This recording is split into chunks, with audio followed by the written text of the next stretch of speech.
There are a lot of great duos in NBA history. We got John Stockton and Karl Malone, who made the playoffs every year they were together, and even the years they weren't, they made the playoffs every year of their careers, which is absolutely insane, making them some of the best players to never win a championship, which is one of the reasons why I don't have them in the top spot. And then we have Shaq and D. Wade, who did win one championship together. And then we also have the very underrated Paul Gasol and Kobe duo, who they won 2 championships instead of just 1. But Shaq and Kobe were far more dominant than all of those duos I just mentioned and the ones I didn't. Because they did a lot of things, some incredible things. While yes, I know that Kobe had a slow start to his career, but a lot of players take time to develop. Kobe had to take time to develop. During 2000, of course, you could probably argue that in the finals, yes, you could probably argue that he was carried by Shaq.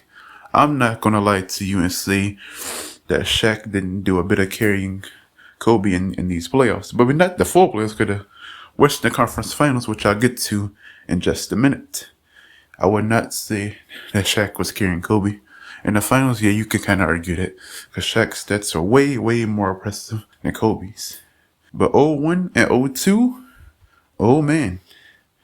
They were honestly the greatest duo in NBA history. And even in the year 2000, Kobe, even though he didn't play at his best in the year 2000, even as a massive Kobe fan, Kobe's my favorite player. But even with Kobe being my favorite player, I'm not going to sit here and pretend that Kobe was the greatest player in the world in the year 2000, because he wasn't. However, even though he wasn't the greatest in the world in the year 2000, he still put up points. He scored and he stole, got blocks, and did whatever he had to do when it mattered. Kobe put up 15.6 points per game, 4.2 assists per game, 1 steal per game, and 1.4 blocks per game on 36.7 field goal percentage in the 2000 NBA Finals.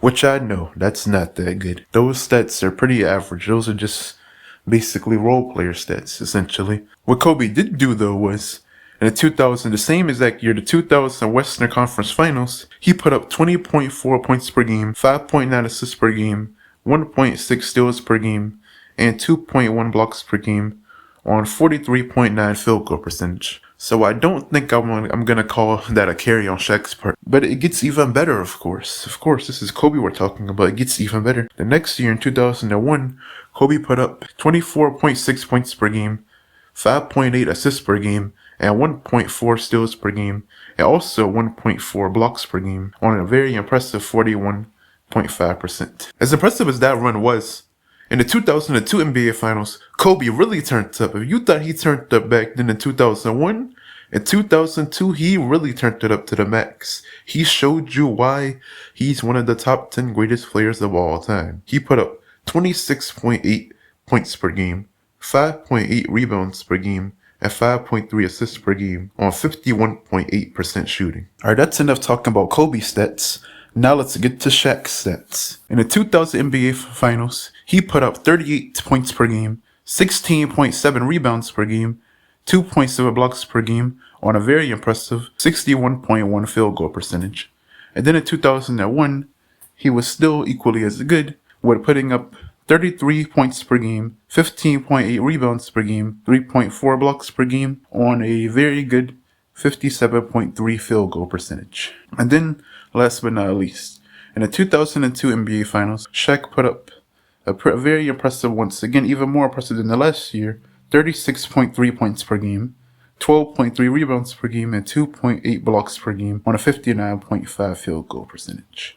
This is honestly the best duo in NBA history, because if you leave Shaq open, then Kobe's gonna score. You leave Kobe open, Shaq's gonna score. What do? They can both score. They were both excellent scorers.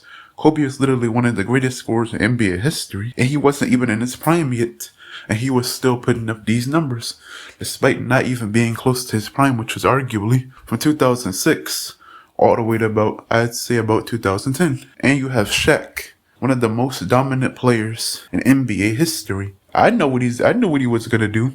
You know what he was gonna do, and so did every defender, every team in the league. But did they stop him?